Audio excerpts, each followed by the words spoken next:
Good day, everyone. My name is Mark Kevin Bolambot, your representative for the proposal defense. I am from Carlos P. Romulo, Tansa National Trade School.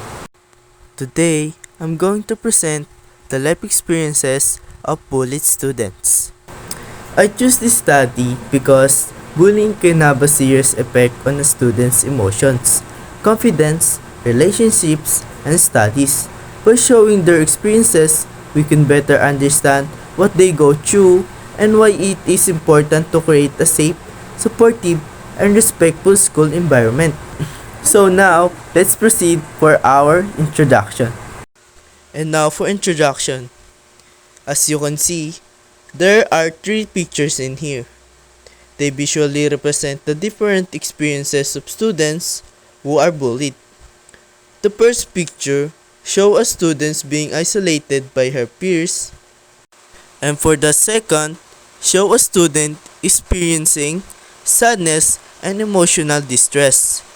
And last, the third shows a student being excluded or treated differently by classmates. This image support my topic because they show that bullying can affect a student emotionally, socially, and in their daily school life.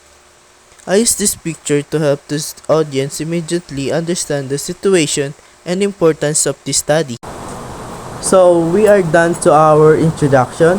Let's proceed for our research question. We are now for our research questions. 1. What is the life experiences as a student being bullied? 2. How is bullying affecting the academic performance? 3. What kind of interventions can young people use to prevent or stop bullying? These three research questions aim to understand the issue of bullying among students, especially how it impacts their academic performance, and what can be done about it. So we are done for our research question. Let's proceed for our theoretical framework. Theoretical framework. Social Learning Theory. Berger, 2015, Swearer, 2014. This theory states that people learn behaviors, attitudes, and emotional response through observations and direct experience. It explains the student fear, helplessness, low self-worth, and isolation. When bullied, are learned reactions to their school environment, not inherent traits. It highlights the need for supportive intervention to help learners rebuild confidence and resilience. This theoretical framework is based on social learning theory. I choose this theory because it helps explain how students can learn behaviors, attitudes, and emotional responses through observations and direct experience. In this study, this theory is connected to the bullied students because their experiences in the school environment may influence how they respond emotionally and socially. We are now for our significance of the study.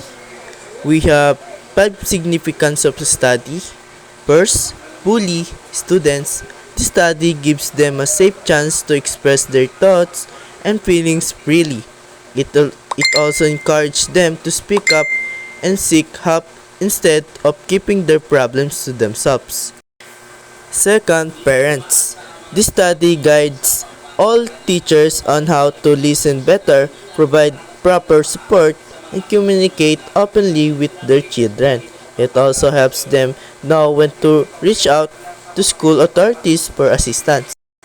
Teachers. This study provides insight to help them better guide learners, resolve conflicts fairly, and promote a safe and respectful environment inside the school. Principal. This study serves as a basis to review, strengthen, or create better anti-bullying policies, programs, and support system for the whole school community. Last, future researchers. This adds new informations, real-life experiences, and valuable insights that can serve as a reference for those who will conduct similar studies on bullying and students' well-being. We are done for our significance of study. Now, we are in the definition of terms. Bullying.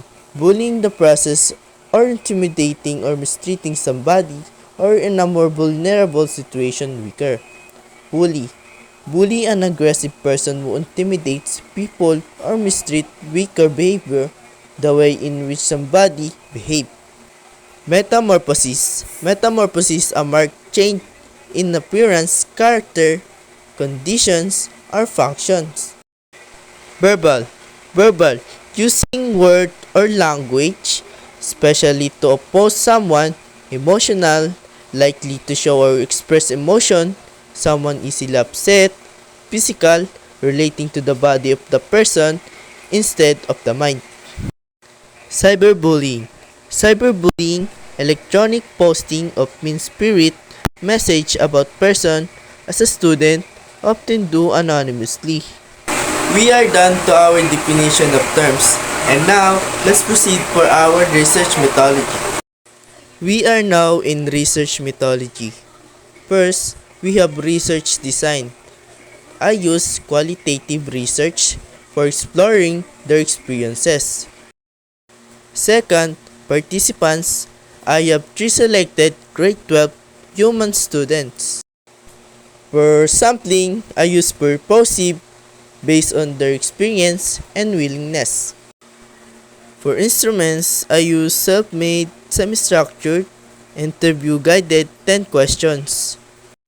And for the last, data analysis, I use thematic analysis. After the research methodology, we are now in the research locale.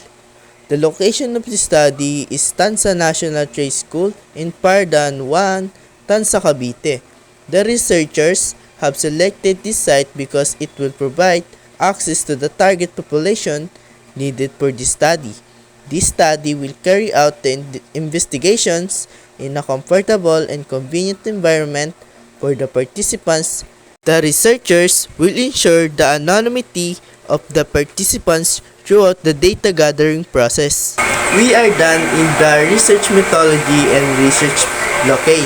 And now let's move on for our data gathering procedure. So we have 9 steps for our data gathering procedure. Step 1. Secure permissions from the research advisors and school administrations. Step 2.